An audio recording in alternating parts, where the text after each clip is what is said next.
محترم ناظرین السلام علیکم۔ میری بیٹی نیک پردے دار تھی۔ ایک دن ہمارے گھر میں کچھ گنڈے گھس آئے۔ اس دن میں گھر پر نہیں تھی۔ ڈر کے مارے میری بیٹی بے ہوش ہو گئی تھی۔ محلے والوں نے مشہور کر دیا کہ ان گنڈوں نے میری بیٹی کے ساتھ زور زبردستی کی، حالانکہ ایسا کچھ نہیں تھا۔ ایسی باتوں سے میری بیٹی بہت زیادہ پریشان رہنے لگی اور ڈپریشن کا شکار ہو گئی تھی۔ کوئی اس کے ساتھ شادی کرنے کے لیے تیار نہیں تھا۔ پاک باز ہو کر بھی میری بیٹی پر تہمت لگائی گئی تھی۔ جب مجھے پتہ چلا کہ میرے گھر میں رات کے اندھیرے میں گھسنے والا شخص کوئی اور نہیں بلکہ میرا سارا دن بازار میں گھوم گھوم کر میری ٹانگیں شل ہو رہی تھیں۔ میں رکشے کے انتظار میں سڑک پر کھڑی ہوئی تھی، لیکن جو بھی رکشے والا آتا تھا وہ کم سے کم 1000 سے کم کرایہ نہیں لینا چاہتا تھا۔ میرے پاس 200 روپے تھے اور میں چاہتی تھی کوئی ایسا رکشے والا مل جائے جو 200 میں مجھے میرے محلے تک چھوڑ دے۔ میرے پاس کافی سارا ساز و سامان تھا جو میں نے ہاتھوں میں اٹھایا ہوا تھا۔ میرے دونوں ہاتھ زیادہ دیر بھاری سامان پکڑے رہنے کی وجہ سے لال سرخ ہو رہے تھے اور شدید جلن اور درد بھی ہو رہا تھا۔ یہ کوئی عمر تو نہیں تھی بازار پھرنے کی، لیکن مجبوری تھی۔ کوئی بھی ضرورت کی چیز لانی ہوتی تو مجھے ہی آنا پڑتا تھا۔ میں ابھی بھی رکشے والے کے انتظار میں کھڑی تھی جب مغرب کی اذان آنے لگی۔ مجھے ڈر سا لگنے لگا کہ میری بیٹی پریشان ہو رہی ہوگی کہ ماں صبح سے گئی ابھی تک نہیں لوٹی۔ میں نے اللہ کا نام لے کر پیدل چلنا شروع کر دیا تھا۔ گھر پہنچنے تک عشاء کی اذانیں آنے لگی تھیں۔ میں نے 1000 روپیہ بچا کر خود کو بہت زیادہ تھکا دیا تھا۔ تھکن سے میرا سارا جسم چور و چور ہو رہا تھا۔ یہ سخت سردیوں کی راتیں تھیں۔ عشاء کی اذان کے بعد لوگ گھروں میں ایسے چھپ جایا کرتے تھے جیسے باہر کرفیو لگایا ہوا ہو۔ میں گلی کی میں انٹر ہو رہی تھی تو مجھے باہر کوئی بھی دکھائی نہ دیا۔ مجھے بہت عجیب لگا، دل میں خوف سا سما گیا، لیکن میں نے اس خوف پر قابو پایا اور پھر چھوٹے چھوٹے قدم اٹھاتے ہوئے اپنی گلی کی طرف روانہ ہو گئی۔ ہمارا گھر محلے کے آخر پر تھا۔ یوں مجھے 3 گلیوں سے گزر کر اپنے گھر تک جانا تھا۔ ابھی میں تیسری گلی میں تھی جب مجھے اپنے گھر سے کچھ آوازیں سنائی دیں اور پھر ایمبولنس کا سائرن بھی سنائی دینے لگا۔ میں دل میں خیر کی دعائیں مانگتے ہوئے جلتی جلتی سارا سامان اٹھائے اپنے گھر کی طرف بڑھنے لگی تھی۔ تبھی میں نے ایک چھوٹے سے مجمع کو اپنے گھر کے سامنے کھڑا پایا۔ وہ سب سرگوشیوں میں بہت ساری باتیں کر رہے تھے۔ میں اپنی بیٹی کو سارا دن گھر میں اکیلا چھوڑ کر گئی تھی۔ مجھے بہت ڈر لگ رہا تھا کہیں اس کو کچھ ہو نہ گیا ہو۔ میں جیسے ہی مجمع کی طرف بڑھی، سب مجھے عجیب و غریب نظروں سے دیکھتے ہوئے کانوں میں باتیں کرنے لگے تھے۔ مجھے بہت عجیب لگ رہا تھا۔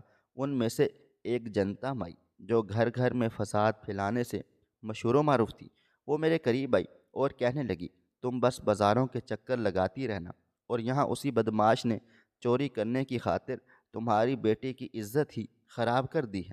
کیا ملا تمہیں؟ سارا دن بازار پھر پھر کر اب تمہاری بیٹی کسی کو بھی منہ دکھانے کے قابل نہیں رہی۔ یہ سننے کی دیر تھی کہ میرے ہاتھ سے سارے کے سارے شاپر نیچے گر گئے تھے اور میں روتے ہوئے جلدی سے گھر کے اندر جانے لگی۔ وہاں جا کر دیکھا تو میری بیٹی کو اسٹریچر پر ڈال کر ایمبولینس میں لے کر جا رہے تھے۔ وہ بھی ہوش تھی اور اس کے دونوں ہاتھ اسٹریچر سے باہر لٹک رہے تھے۔ ایسا لگ رہا تھا جیسے اس کا سارا وجود بے جان ہو چکا ہے۔ اپنے نازوں پلی بیٹی کو اس حالت میں دیکھ کر میرے دل سے اس آدمی کے لیے کئی بد دعائیں نکلیں جو میری بیٹی کی عزت کو پامال کرنے کی وجہ بنا تھا۔ مجھے تو اتنا بھی معلوم نہیں تھا کہ لوگ سچ کہہ رہے ہیں یا پھر جھوٹ۔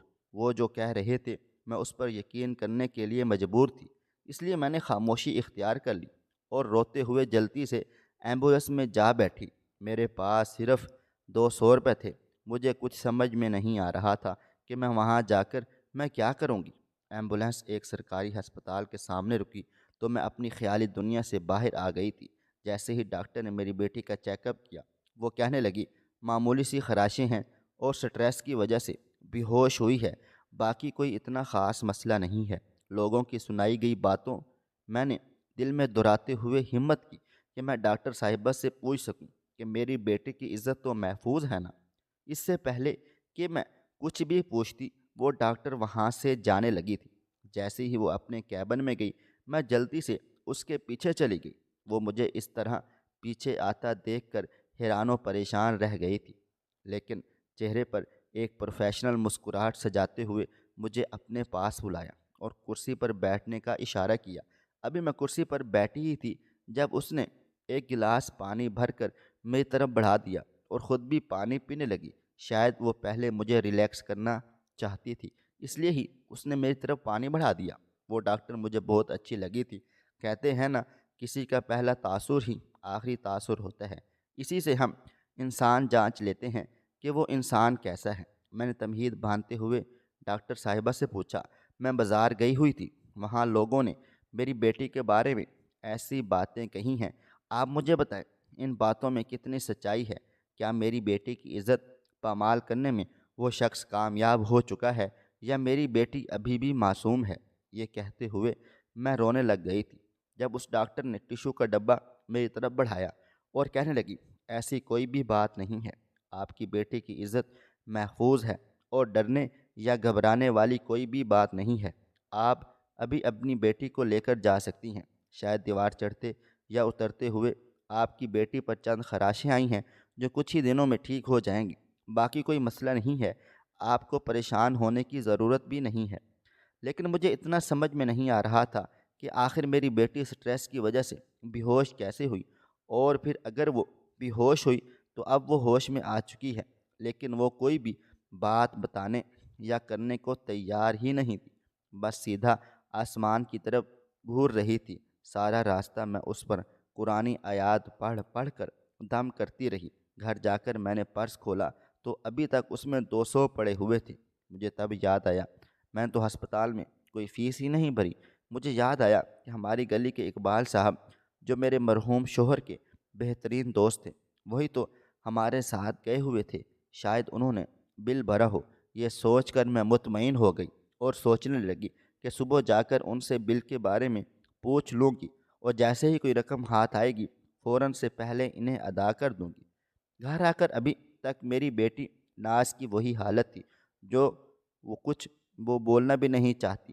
ایسا لگتا تھا جیسے اس کا سارا جسم ساکت ہو گیا ہے اور وہ کچھ بھی سننے یا بولنے کے قابل نہیں رہی۔ میری بیٹی ناز کو زیادہ تیز آواز میں ٹی وی دیکھنا پسند نہیں تھا، وہ چڑچڑا جاتی تھی۔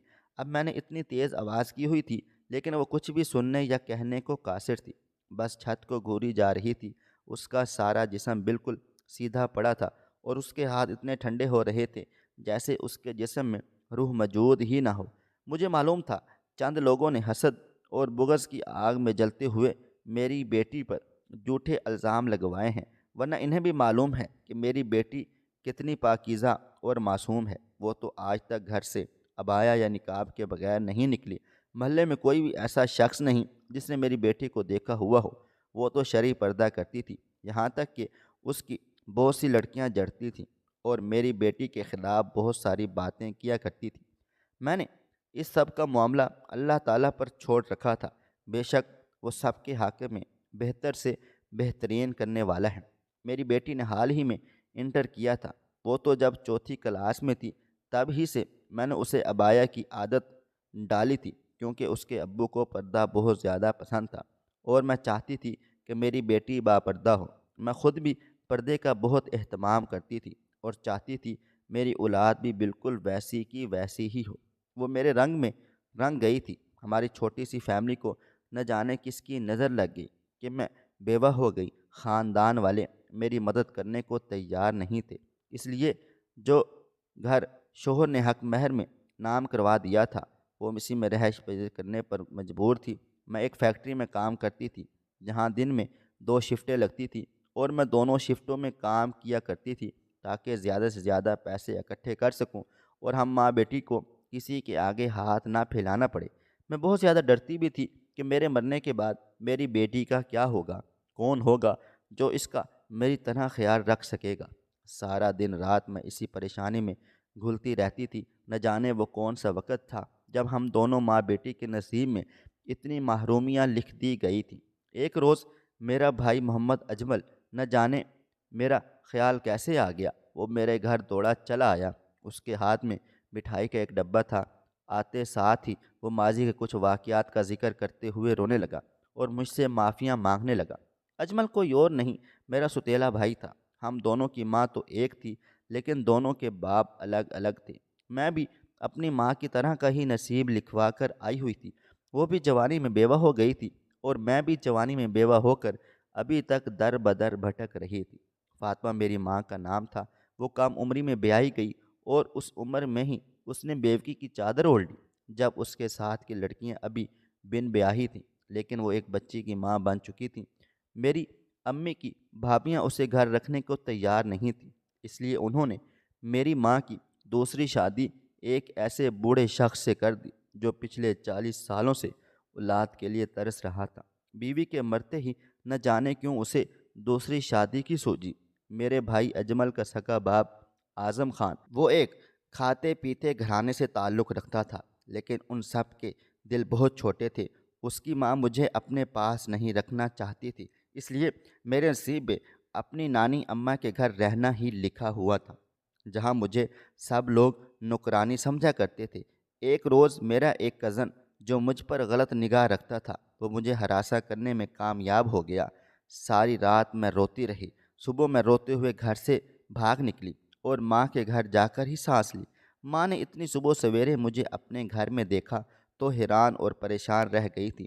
جیسے ہی میں نے اسے ساری رودات کہہ سنائی تو وہ ڈر گئی تھی۔ اس نے مجھے کہا کہ میرے شوہر تک یہ بات نہ پہنچے، جتنا جلدی ہو سکے میں تمہاری شادی کروا دوں گی۔ میں اماں کو سمجھاتی رہی کہ مجھے ابھی شادی نہیں کرنی ہے، مجھے ابھی پڑھنا ہے، لیکن انہوں نے دل پر پتھر رکھ لیا اور مجھے شادی کے لیے آمادہ کرنے لگی۔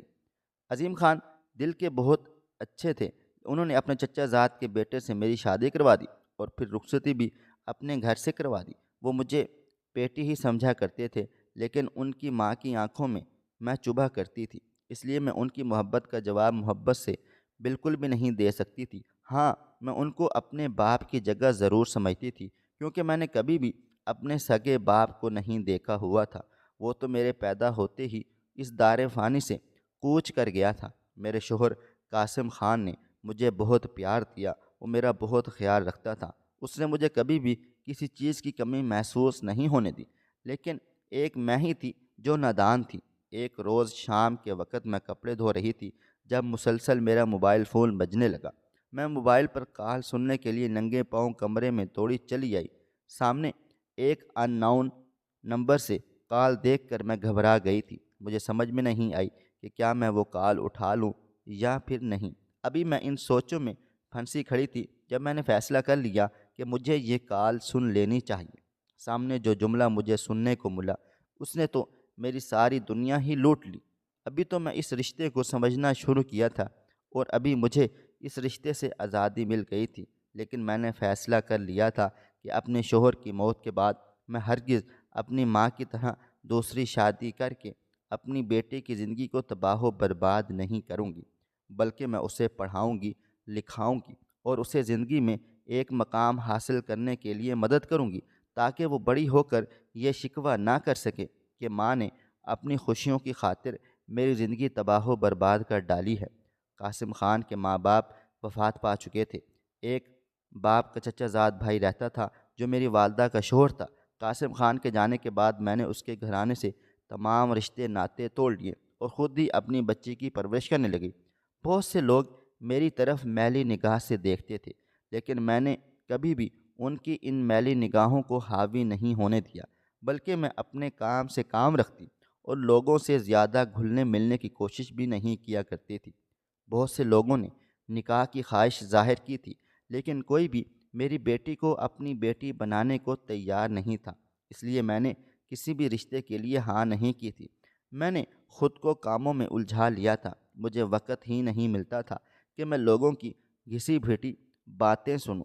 محلے میں میرے شوہر کے ایک بہترین دوست رہا کرتے تھے۔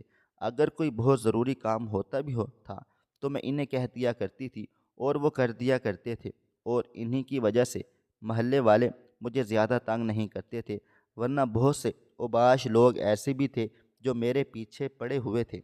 آج اجمل بھائی کو گھر میں آتے ہوئے دیکھا تو بچپن اور جوانی کے تمام حالات میری آنکھوں کے سامنے سے گزر گئے تھے۔ ہم دونوں بہن بھائی رواجوں کو اچھی طرح سے سمجھتے تھے، اس لیے کبھی کبھی ہم لوگ چھپ چھپ کر ملا کرتے تھے۔ میری ماں نے کبھی بھی ہم دونوں کو فرق کرنا نہیں سکھایا تھا۔ یہ تمہارا سگا بھائی نہیں ہے، ہم دونوں کے درمیان میں فاصلے آ گئے اور اتنے بڑھ گئے تھے کہ کتنے سال ہو گئے ہم دونوں نے ایک دوسرے کی شکل تک کو نہیں دیکھی تھی۔ شاید یہ فاصلے ہمیں بہت بڑے انعام سے نوازنے والے تھے، کیونکہ ہم خدا کی طرف سے دی گئی آزمائش میں پورے اترے ہوئے تھے۔ اجمل بھائی شاید میری بیٹی کے بارے میں سن کر مجھ تک پہنچے تھے۔ وہ بہت شرمندہ تھے اور بار بار مجھ سے معافی مانگتے تھے۔ کاش میں تم سے غافل نہ ہوا ہوتا تو آج حالات مختلف ہوتے، تمہاری بیٹی محفوظ ہوتی اور کوئی بھی اس کی عزت کے ساتھ چھیڑ خانی کرنا تو دور کی بات، اس کی طرف دیکھ بھی نہیں پاتا۔ مجھے معاف کر دو، یہ کہتے ہوئے وہ اپنے آنسو صاف کرنے لگے۔ اپنے بڑے بھائی کو اس طرح شرمندہ نہیں دیکھ سکتی تھی، اس لیے میں نے ان کے سامنے ہنستے ہوئے کہا، بھائی میں نے کبھی بھی سگے اور ستیلے میں فرق نہیں کیا۔ کیا آپ میرے لیے والد اور میرے بھائی دونوں کی جگہ ہیں؟ میں آپ کو اس حالت میں بالکل بھی نہیں دیکھ سکتی ہوں۔ اس میں آپ کا کوئی قصور نہیں تھا، یہ تو سب قسمت میں لکھا تھا۔ جیسی ماں کا نصیب ہوتا ہے ویسی ہی بیٹی کا نصیب بھی ہوتا ہے۔ آپ فکر مت کیجیے، اللہ تعالیٰ بہتر سے بہترین کرنے والے ہیں۔ یقیناً انہوں نے میری بیٹی کے بارے میں کچھ بھی اچھا سوچ رکھا ہوگا۔ میں سر جھکا کے بیٹھی تھی جب بھائی نے میرے سر پہ ہاتھ رکھا اور کہا، ہمیشہ سے لے کر اب تک تمہارا بھائی تمہارے ساتھ کھڑا ہے۔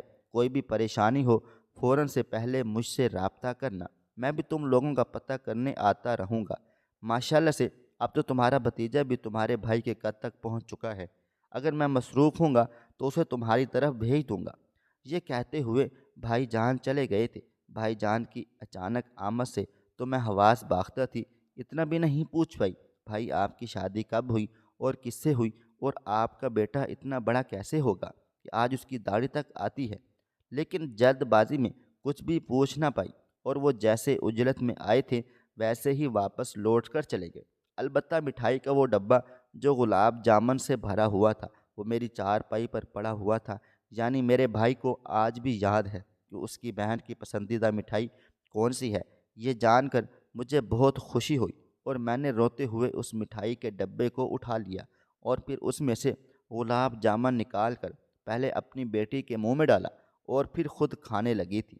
میری بیٹی کی دعائیوں کا وقت ہو رہا تھا۔ میرا اب معمول بن چکا تھا کہ میں وضو کر کے کوئی نہ کوئی صورت پڑھتی رہتی تھی، یا پھر کسی صورت کی تلاوت نہ کر پاتی تو پھر میری بھرپور کوشش ہوتی کہ میں درود شریف کا ورد کرتی رہوں۔ ابھی بھی میں درود شریف کا ورد کر ہی رہی تھی جب میں نے اپنی بیٹی کے جسم میں ہلچل محسوس کی۔ اس کی نظریں جو پچھلے کئی دنوں سے چھت پر ٹکی ہوئی تھیں وہ اب گھوم پھر کر میری طرف دیکھ رہی تھیں۔ آہستہ آہستہ اس کا سارا جسم حرکت کرنے لگا اور پھر وہ اس قابل ہو گئی کہ وہ منہ سے کچھ بول سکے۔ میں اچانک اپنی بیٹی کو صحیح سلامت دیکھ کر خوش ہو گئی اور اس رب کا شکر ادا کرنے لگی۔ مجھے یقین نہیں آ رہا تھا کہ میری بیٹی اب ٹھیک ہو چکی ہے۔ میں اس دن سے تجسس اور شدید غصے میں تھی جس دن میری بیٹی کے ساتھ وہ حادثہ پیش ہوا تھا۔ میں جلد از جلد اپنی بیٹی کا مجرم ڈھونڈنا چاہتی تھی۔ جیسے ہی میری بیٹی کو ہوش آیا میں نے فوراً سے پہلے اس سے سوال کرنا شروع کر دیے کہ بیٹی یہ سب تمہارے ساتھ کس نے کیا تھا؟ مجھے بتاؤ، اپنی ماں کو بتاؤ، یہ سب کچھ کیسے ہوا؟ میں اسے ایک ہی سانس میں بہت سے سوال کر لینا چاہتی تھی، لیکن مجھے اس کی صحت کا بھی بہت خیال تھا، اس لیے میں اسے آہستہ آہستہ پوچھنے لگی اور وہ روتے ہوئے میرے گلے لگ گئی اور کافی دیر تک روتی رہی۔ میں نے اس کا شانہ تھپ تھپایا اور پھر اس کو خود سے دور کرتے ہوئے تکیے کے ساتھ ٹیک لگا دیا۔ وہ کہنے لگی، امی جان میں آپ کو کہتی تھی نا کہ انکل وہ اچھے انسان نہیں ہیں۔ یہ سن کر میں حیران و پریشان رہ گئی اور سب سے پہلے میرے ذہن میں قاسم کے دوست اقبال کا ہی خیال آیا، کیونکہ میری بیٹی اکثر اقبال بھائی کے بارے میں برے جملے ادا کرتی تھی اور بالکل بھی اس کی عزت نہیں کرتی تھی۔ جب بھی وہ سامنے آتا وہ منہ بناتے ہوئے اسے تن مارا کرتی۔ مجھے سمجھ میں نہیں آتا تھا کہ میری سمجھدار اور تمیزدار بیٹی اب اپنے انکل کے سامنے اس طرح سے رویہ کیوں اپناتی ہے، حالانکہ جب اس کے والد زندہ تھے وہ اس کے فیورٹ انکل ہوا کرتے تھے۔ میں نے اس کو تسلی دیتے ہوئے استفسار کیا کہ بیٹا تم کس کی بات کر رہی ہو؟ کیا تم مجھے تفصیل سے اس بارے میں بتا سکتی ہو؟ تو وہ کہنے لگی، ماں میں آپ کو سب کچھ بتاؤں گی، آپ یقین بھی نہیں کر سکتے انہوں نے کل میرے ساتھ کیا کرنے کی کوشش کی ہے۔ یہ کہتے ہوئے وہ رونے لگی اور اس کی ہچکی باندھ گئی۔ مجھے سمجھ میں نہیں آ رہا تھا کہ میں اپنی بیٹی کو کس طرح حوصلہ دوں کہ وہ مطمئن ہو جائے اور اس برے حادثے کو بھول جائے، لیکن اس حادثے کا اس کے ذہن پر اتنا برا اثر ہوا تھا کہ وہ کچھ بھی سمجھنے یا سننے کو تیار ہی نہیں تھی۔ وہ بس مسلسل روئے چلی جا رہی تھی اور اقبال بھائی کی شکایت کر رہی تھی کہ وہ انکل اچھے نہیں ہیں، انہوں نے میرے ساتھ زبردستی کرنے کی کوشش کی ہے اور ہمارے گھر چوری کرنے کے لیے بھی داخل ہوئے تھے۔ مجھے سمجھ میں نہیں آ رہا تھا کہ میری بیٹی آخر کہنا کیا چاہ رہی ہے۔ اقبال بھائی تو بہت اچھے انسان تھے، وہ میرے ہر دکھ سکھ میں میرے بہت زیادہ کام آئے تھے۔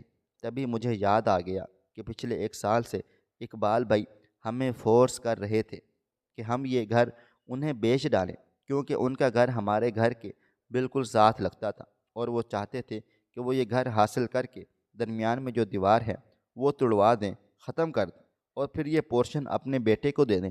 ان کا اکلوتا بیٹا تھا اور گھر میں جگہ تنگ پڑ رہی تھی۔ حال ہی میں انہوں نے اپنے بیٹے کی شادی کی تھی۔ تبھی ساری کہانی میرے سمجھ میں آنے لگی کہ وہ کسی طرح ہمیں ڈرا دھمکا کر اس گھر کو جلد از جلد بکوانا چاہتے ہیں تاکہ وہ لوگ یہاں سکون سے رہ سکیں، لیکن میں یہ ہرگز نہیں ہونے دوں گی۔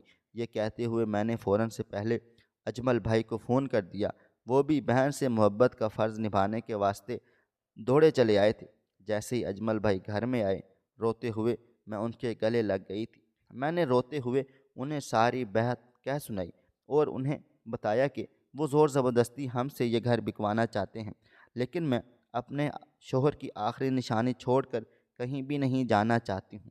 تو وہ مجھے سمجھانے لگے، بہنا کیوں اقبال بھائی سے اپنے تعلقات خراب کرتی ہو؟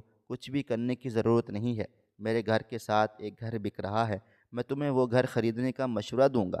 اس طرح ایک تم تو اپنوں کے بیچ میں آ بیٹھو گی، دوسرا یہ ہوگا کہ کوئی بھی کسی کی بھی ہمت نہیں ہوگی کہ وہ اجمل خان کی بہن کی طرف آنکھ اٹھا کر بھی دیکھے۔ وہاں تمہاری بیٹی بھی محفوظ رہے گی اور اقبال کو تو میں دیکھ لوں گا۔ یہ کہتے ہوئے بھیا جان مجھے تسلی دیتے رہے اور پھر چلے گئے۔ شام کو میں نے اقبال بھائی کو بلایا، حالانکہ میں اس شخص کو بھائی کہنے کے حق میں بالکل بھی نہیں تھی، کیونکہ ایسے گھٹیا انسان کو آپ اتنے اچھے مہذب نام سے نہیں بلا سکتے ہیں، کیونکہ بھائی تو عزت کے محافظ ہوتے ہیں۔ اگر وہ عزت لوٹنے پر آ جائیں تو عورتوں کی حفاظت کرنے والا اس دنیا میں کوئی بھی باقی نہ رہے گا۔ بھائی کو میں نے ساری حقیقت بتا دی تھی تاکہ وہ یہ نہ سمجھیں کہ ہم ان سے ڈر گئے ہیں اور اس لیے یہ محلہ چھوڑ کر جا رہے ہیں، بلکہ حق پر ہوتے ہوئے بھی ہم ان کے لیے یہ گھر چھوڑ رہے ہیں تاکہ میں اپنے خاندان والوں کے ساتھ درمیان میں جا کر بیٹھ جاؤں۔ میرے سکے باپ کا آبائی گھر بھی وہی تھا۔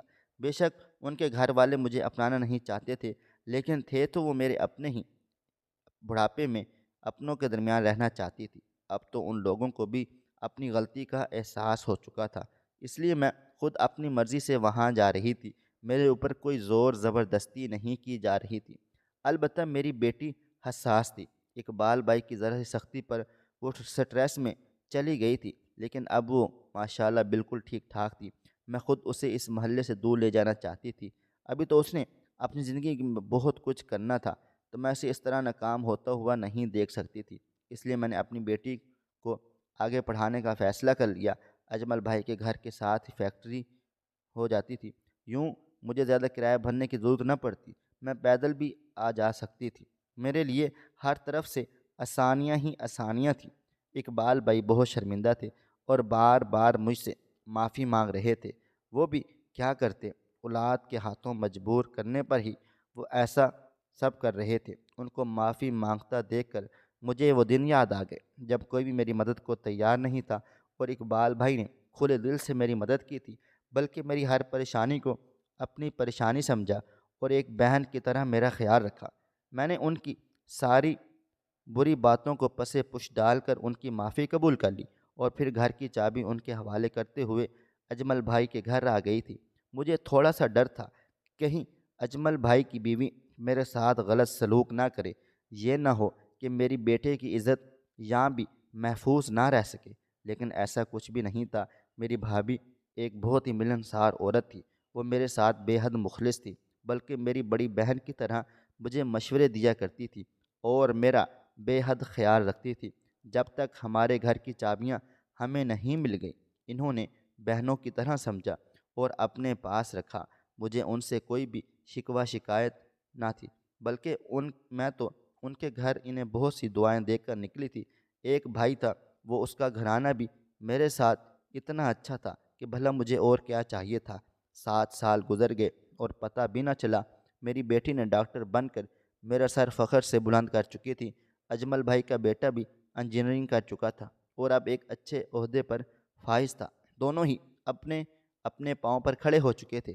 ایک دن اجمل بھائی میرے گھر آئے اور کہنے لگے، میں تم سے کوئی چیز مانگنے آیا ہوں اور میں وہ چیز لیے بغیر ہرگز بھی نہیں جاؤں گا، چاہے تم مجھے گھر سے دھکے مار کر بھی نکال دو۔ یہ کہتے ہوئے وہ ڈیٹ بن کر صوفے پر بیٹھ گئے اور منہ پر ہاتھ رکھ دیا۔ میں تو حیران تھی کہ آخر اجمل بھائی ایسی کون سی چیز مانگنے آئے ہیں۔ وہ اتنے حواس باختہ ہیں اور مجھ پر حکم کر رہے ہیں، ان کا حکم سر آنکھوں پر، لیکن وہ مجھے بتائیں تو صحیح نا۔ ابھی ہم بات کر رہے تھے جب میرا بھتیجا کمرے میں داخل ہوا۔ وہ کہنے لگا، بھلا پھپھو میرے لیے منع کیوں کریں گی؟ وہ مسکراتے ہوئے میرے گلے لگ چکا تھا۔ تب مجھے سمجھ آئی کہ وہ کیا کہنا چاہ رہے ہیں۔ میں نے اپنی بیٹی کا ہاتھ پکڑا اور بھائی کے ہاتھ میں تھما دیا۔ آپ کی بیٹی ہے، جو بھی چاہیں فیصلہ کریں، میں اس معاملے میں کچھ بھی نہیں بولوں گی۔ یہ گھر ہے، میں نے تو اپنی بیٹی کے نام پر کر دیا ہے، اس کے علاوہ جہیز میں اسے کچھ بھی نہیں دے سکتی ہوں۔ چاہیں تو ابھی ابھی نکاح پڑھوا کے رخصتی کروا لیں اور چاہیں تو کچھ عرصہ انتظار کر لیں تاکہ میں اپنی بیٹی کے لیے کچھ جوڑ سکوں۔ میری یہ کہنے کی دیر تھی جب بھائی نے میرے سر پر ہلکی سی چپت ماری اور کہنے لگے، بھلا بیٹیوں سے بھی کوئی کچھ لیتا ہے؟ تم میری بیٹی ہی تو ہو، تم ایک بیٹی دی تھی تو ایک بیٹی لے رہا ہوں۔ یہ کہتے ہوئے وہ آنکھوں میں آئے آنسو صاف کرنے لگے اور پھر کہنے لگے، نکاح کی تاریخ رکھ دیتے ہیں، شادی 1-2 ماہ بعد دھوم دھڑکے سے کر لیں گے۔ میرے بھی اپنے اکلوتے بیٹے کو لے کر کچھ ارمان ہیں۔ یہ کہہ کر وہ ہنسنے لگے اور کہنے لگے کہ تم خرچے کی فکر بالکل بھی مت کرنا، سارے انتظامات میں خود کروں گا۔ میں نے تمہاری بیٹی کو صرف بیٹی کہا ہی نہیں، مانا بھی ہے، اس لیے اس کی تمام ذمہ داریاں میرے سر ہیں۔ تمہیں گھبرانے کی ضرورت نہیں ہے۔